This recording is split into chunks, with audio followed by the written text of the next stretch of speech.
Hi guys, and welcome back to my channel. I'm your girl D-Mac. I hope you guys are all doing well. Hey, let's talk about a girl. She's a real fine thing. She's divine. We're talking about D-Man. She's a real fine thing. She's divine. We're talking about D-Man.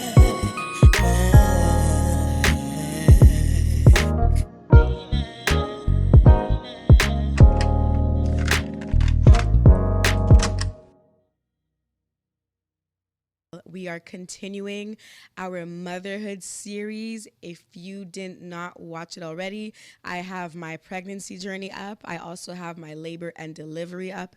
And today we are going to talk about postpartum depression.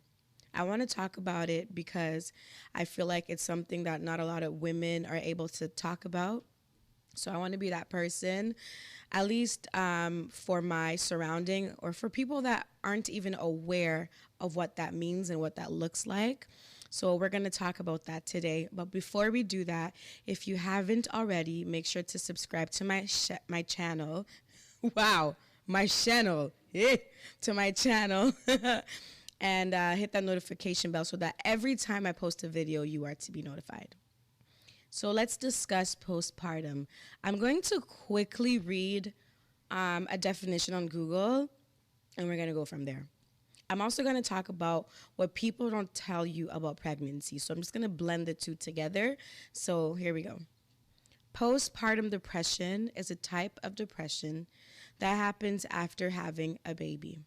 It affects up to 15% of women. Women with postpartum depression experience emotional highs and lows, frequent crying, fatigue, guilt, anxiety, and may have trouble caring for their baby. Postpartum depression can be treated with medication and counseling. So I gave birth almost 2 months ago, so like a month and a half ago. And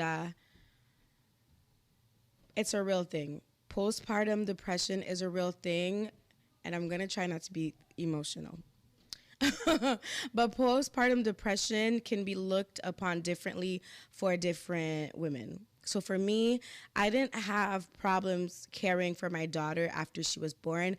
I actually loved on her a lot more because I was like, it's my first kid.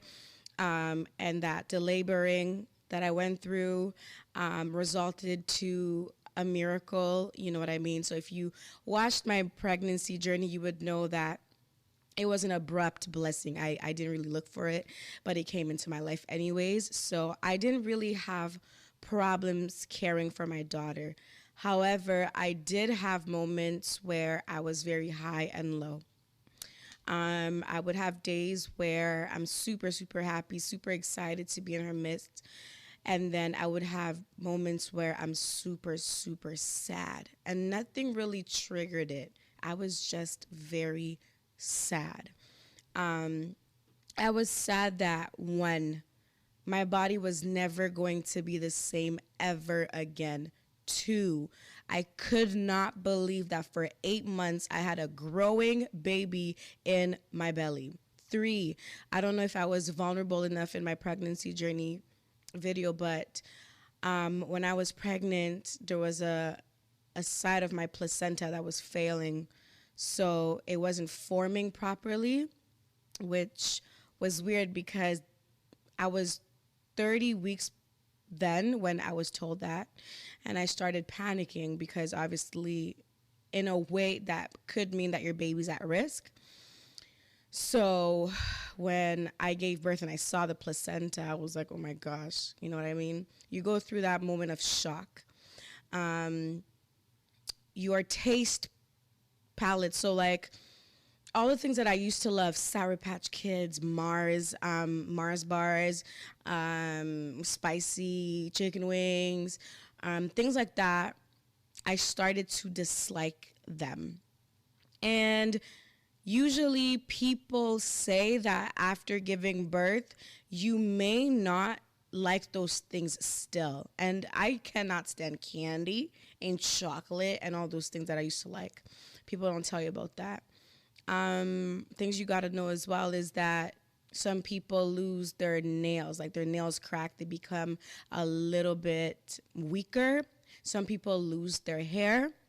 So, anyways, I was going through a moment of like emotional distress. I was very anxious because my baby was premature. She was very, very small. And I felt like, oh my gosh, how am I going to care for this girl?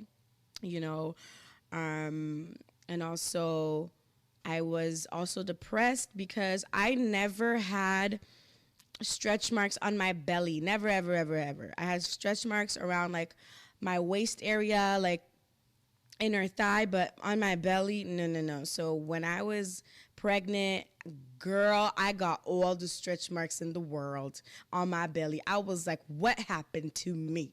So then you look at yourself and you're like, oh my gosh, I am ugly. Not only that, but I wasn't really doing a skincare routine when I was pregnant because, you know, I was lazy, I was tired, I didn't want to do it. My skin was flawless, period. So when I gave birth and I'm like, okay, let me go back to the things that I used to do, so like skincare, whatever, my face broke out. My face, ooh, pimples I have never ever seen in my life on my face, it was there. I was like, what is happening? And then I had to talk to my esthetician, and she was like, oh my gosh, Divine, don't worry about it. And I'm like, I'm freaking out. I feel ugly. Like, and she was like, no, this happens to a lot of women after they give birth. Your hormones are shifting. Your body's like, whoa, it just went through a lot. And now you're applying something on my face. Like, what's going on? So, like I said, postpartum is different for everybody. But one thing I have to say is that you need to communicate to someone about it. If it's your fiance, your boyfriend, your husband, your friends, your mom, your aunties, the pastors, I don't know, you got to talk to somebody about it, because things like that you cannot go through alone. And sometimes I remember saying, like, I felt alone during my pregnancy, and even after my pregnancy, I felt alone because, like, literally nobody was going through what I was going through with me. Do you know what I mean? Like, do you know what I mean? Are we here? And I had to talk to someone. I really had to be like, hey, I am not okay. And it's important to communicate that, because people are not gonna assume that, you know, you're not feeling well or that you are not well. And it's important to talk about it. Seek counseling, talk about it, and it's okay. You are still beautiful. You are still worth it. And you literally went through the most traumatic experience of your life. And I would also say, try to get back into your routine. So if you were a gym girly before this, if you were somebody that would constantly go do her hair and nails, sorry, I had an itch in my throat, do their hair and nails. And if you were someone that, I don't know, would do, you know, extra activities, so like going to the movies, going bowling, stuff like that, go back to that routine. And it's okay to have family around to take care of your baby, for you to rest. I am grateful for my mom. She's my best friend. Okay? She takes care of my kid like it's her own. Actually, it is her kid. Like, period. It's important to have your community. It's important to have your family close and around. And I cried. I had days where I cried for days, and I wasn't understanding, and I was really, really, really sad and really low. And sometimes the way that I would communicate this to people, they wouldn't understand, but, you know, they were maybe trying to understand. But it's important to really tell them how you feel and how all of this made you feel. So at the end of the day, also reach out to communities.